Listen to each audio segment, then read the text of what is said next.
જીવન પાથેય હશે. દરેકને પોતાની પ્રાથમિકતા હોય છે. લેખક કૃષ્ણકાંત ઉનડકટ. સમય અને સંબંધમાં એક સામ્ય છે. બંને બદલાતા રહે છે. જે એક સમયે સૌથી નજીક હોય, જેનું મોઢું જોયા વગર ચાલતું ન હોય, જેને ગુડ નાઇટ કહ્યા વગર ઊંઘ ન આવતી હોય, અને જેને ગુડ મોર્નિંગ કહ્યા વગર સવાર પડતી ન હોય, એ વ્યક્તિ ક્યારેક જોજનો દૂર થઈ જાય છે. બે મિત્રોની આ વાત છે. બંને જીવંત સંપર્કમાં હતા. ધીમે ધીમે સંપર્ક ઓછો થતો ગયો. એક વખત એક મિત્રએ કહ્યું, જેના વિશે રજેરજની માહિતી રહેતી હતી, એના ખબર હવે તેને સોશિયલ મીડિયા પર અપલોડ કરેલા સ્ટેટસથી મળે છે. એક સમય હતો જ્યારે કંઈ પણ નવી વાત, ઘટના કે પ્રસંગ હોય ત્યારે એ મને કહેતો, અને હવે આખા જગતની સાથે મને જાણ થાય છે. ક્યારેક કહેવાનું મન થઈ આવે છે કે હવે તારા વિશેની ખબર મને સોશિયલ મીડિયા થકી પડશે. આપણા સૌની સાથે એવું થતું હોય છે. ક્યારેક કોઈ અંગત વ્યક્તિની સારી વાત સોશિયલ મીડિયા પર વાંચીને ખુશીની સાથે દુઃખ પણ થાય છે. મને કહેવાની પણ દરકાર હવે રહી નથી. પોસ્ટને લાઈક કરવી કે શું કોમેન્ટ કરવી એ નક્કી ન થઈ શકે. સોશિયલ મીડિયાની વોલ પર જ્યારે અંગત વ્યક્તિની વાત જોઈએ, ત્યારે એ વોલ જોઈને એવો વિચાર આવી જાય છે કે આટલી મોટી દિવાલ અમારા વચ્ચે ઊભી થઈ ગઈ છે.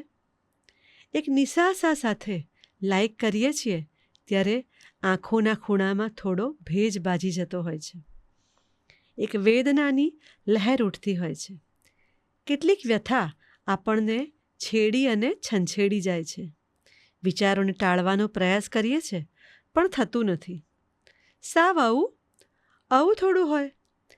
એવા સવાલ ઉઠે. ઘણા સવાલોના જવાબો મળતા નથી.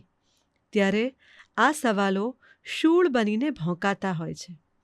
જિંદગી અને સુખની વાત જ્યારે પણ નીકળે ત્યારે એક વાત કહેવાતી હોય છે કે જેના સંબંધો સજીવન હોય છે એને જ સુખનો અહેસાસ થાય છે. સાધનો અને સુવિધાઓ જરૂરી હોય છે, પણ એ તમને આરામ આપે છે, આનંદ નહીં. ખુશીની અનુભૂતિ સંબંધો વગર શક્ય નથી. એ વાત સાચી કે સૌથી વધુ સુખ સંબંધો જ આપે છે, પણ સાથોસાથ એ પણ હકીકત છે કે સૌથી વધુ વેદના, પીડા અને દર્દ પણ સંબંધ જ આપે છે. જે વ્યક્તિ જેટલી નજીક એટલું વધુ પેઇન આપવાની એનામાં તાકાત હોય છે. અજાણ્યાથી આપણને કોઈ ફેર પડતો નથી. એક વ્યક્તિની આ વાત છે. તેના એક મિત્રે તેને કહ્યું કે પેલો ભાઈ તારા વિશે આવું બોલતો હતો. તેણે કહ્યું, બોલવા દે ને, મને તેનાથી કોઈ ફેર પડતો નથી. જેનાથી ફેર પડે છે એ લોકો પણ જો મન ફાવે એમ બોલતા હોય, તો પછી જેનાથી ફેર ન પડતો હોય એનું શું માઠું લગાડવાનું? દુશ્મન, હરીફ કે વિરોધી હોય તો લડી લઈએ. પોતાના હોય એનું શું કરવું? મોબાઈલની ફોટો ગેલેરી ક્યારેક ખુશીનું કારણ બને છે, તો ક્યારેક એ પણ દુઃખી કરી જાય છે. એક સમયે જ્યારે નજીક હોઈએ ત્યારે હાથમાં હાથ લઈને પડાવેલી તસવીર હાથ છૂટી જાય પછી અઘરી લાગે છે. હથેળીમાં પરસેવો વળી જાય છે. હાથની રેખાઓ સામે સવાલ થાય છે કે આ રેખાઓમાં એમની સાથેનો રસ્તો આટલો જ લખ્યો હતો? કેટલીક તસવીરો નથી ડિલીટ કરી શકાતી કે નથી જોઈ શકાતી. સોશિયલ મીડિયા પણ ઘણી વખત માંડ ભૂલાયેલ અને ન યાદ અપાવવા જેવું યાદ અપાવી દે છે. સ્મૃતિ તાજી થઈને સામે આવે છે કે તે 1 વર્ષ પહેલાં આમ કર્યું હતું, 2 વર્ષ પહેલાં તેમ કર્યું હતું. ક્યારેક તો એ જોઈને એવો વિચાર આવી જાય છે કે એમ ન કર્યું હોત તો સારું હતું.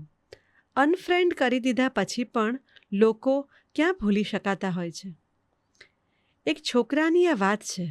તેને એક છોકરી સાથે પ્રેમ હતો. બંનેને સારું બનતું હતું. છોકરીએ ડીચ કર્યું. બીજા છોકરા સાથે ફરવા લાગી. છોકરાથી તેની સાથેનો સમય ભૂલાતો ન હતો. છોકરાએ કહ્યું, એક સમયે ફોટાઓની આપ-લે થતી હતી, હવે તેનો ફોટો ખાલી પ્રોફાઇલ પિક્ચરમાં જોવા મળે છે. દરેક માણસે સંબંધનું નાનું કે મોટું પેઇન ભોગવ્યું જ હોય છે. પોતાના માન્યામાં હોય એ જ પારકાને સારા કહેવડાવે એવું કરતા હોય છે. આપણને એમ થાય કે એને જૂનું કંઈ યાદ આવતું નહીં હોય. માણસ આ હદ સુધી કેવી રીતે બદલાઈ શકે? આંખની ઓળખાણ હોય તો પણ માણસ સંબંધ જાળવે છે, અને આને તો કોઈ અસર જ નથી. 2 અત્યંત નિકટના મિત્રો હતા. એક મિત્ર થોડો મોટો માણસ થઈ ગયો. તેના નવા મિત્રો બની ગયા. એક વખત એણે પાર્ટી યોજી હતી. ઘણા મિત્રોને બોલાવ્યા હતા. આવી કોઈ પાર્ટી હતી કે તેના મિત્રને સોશિયલ મીડિયાની પોસ્ટ જોઈને ખબર પડી. તેના મિત્રએ બીજા મિત્રને કહ્યું, હું તેને યાદ પણ આવતો નથી. બીજા મિત્રે કહ્યું, જવા દે ને યાર, લોકોની પ્રાયોરિટી બદલાતી હોય છે. ઘણા તો આવી ઘટનાઓનો પણ ફાયદો ઉઠાવતા હોય છે. ફોન કરીને પૂછે કે તમે કેમ ના દેખાયા? મને નહોતો બોલાવ્યો કે મને તો ખબર જ નથી, એવી વાત કહેતી વખતે પણ વેદના થતી હોય છે. એનું કારણ અંતે તો એક જ હોય છે કે આપણે ક્યારેક એ વ્યક્તિને પોતાની સમજી હોય છે. કેટલાક ઘા જીરવવાના હોય છે. પ્રેમ કરવાની, લાગણી રાખવાની, સ્નેહ વધારવાની પણ ક્યારેક કિંમત ચૂકવવી પડતી હોય છે. દરેક સંબંધ જીવન રહેવા સર્જાયા હોતા નથી. કેટલાક સ્વાર્થ સાધવા માટે પણ રચવામાં આવ્યા હોય છે. ઘણી વખત ટૂંકા કે લાંબા ગાળે એક વાત સમજાતી હોય છે કે એ સંબંધમાં કંઈ સત્વ બચ્યું જ નહોતું. જે હાથ છોડીને ચાલ્યા ગયા હોય તેની પાછળ બહુ અફસોસ કરવો પણ યોગ્ય નથી. હા, સાથે જેટલો સમય સારી રીતે જીવાયો હોય એને દિલના એક ખૂણામાં સંઘરી રાખવાનો. ક્યારેક કોઈ સારી યાદ તાજી થઈ જાય તો થોડું ખુશ થવાનું અને પછી ભૂલી જવાનું. 2 પ્રેમીઓની આ સાવ સાચી વાત છે. બંનેને સારું બનતું હતું. લગ્ન થઈ શકે એમ ન હતા. બંને હસી ખુશીથી છૂટા પડ્યા. જુદા પડી ગયા પછી 2માંથી કોઈએ એકબીજાનો સંપર્ક કરવાનો પ્રયાસ ન કર્યો. વર્ષો બાદ યુવતીને તેના જૂના પ્રેમીનો નંબર મળ્યો. તેણે મેસેજ કર્યો અને કહ્યું કે આપણે મળીએ.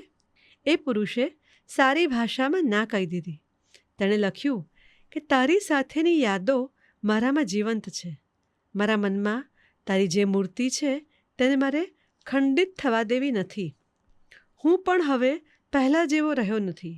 સારી વાત એ છે કે આપણે બંને સાથે વિતાવેલા સુંદર સમયને વાગોળતા રહીએ. જિંદગીમાં જે સંબંધ હોય એને જાળવો, પણ જો એ સંબંધ છૂટી જાય તો એને છૂટો મૂકી દો. પકડી રાખીએ તો પીડા જ મળે. સંબંધોનું આયુષ્ય પૂરું થાય ત્યારે એના દિવસો પણ ખૂટી જતા હોય છે. એ સંબંધ પછી ફોન બુકમાં એક નંબર બનીને રહી જાય છે. ક્યારેક ફોન બુકના નંબરો પર નજર નાખી જોજો. આવા ઘણા મૃત સંબંધો જોવા મળશે જે ક્યારેક સજીવન હતા અને દરેક ક્ષણે ધબકતા હતા. માત્ર આપણે પ્રેમ કરીએ એ પૂરતું નથી. પ્રેમ બંને તરફે રહેવો અને ટકવો જોઈએ. છેલ્લે એક વાત, જે સંબંધ સજીવન છે એને જીવીએ, અને જે સંબંધ ટક્યા નથી એની પાછળ જીવ ન બાળીએ.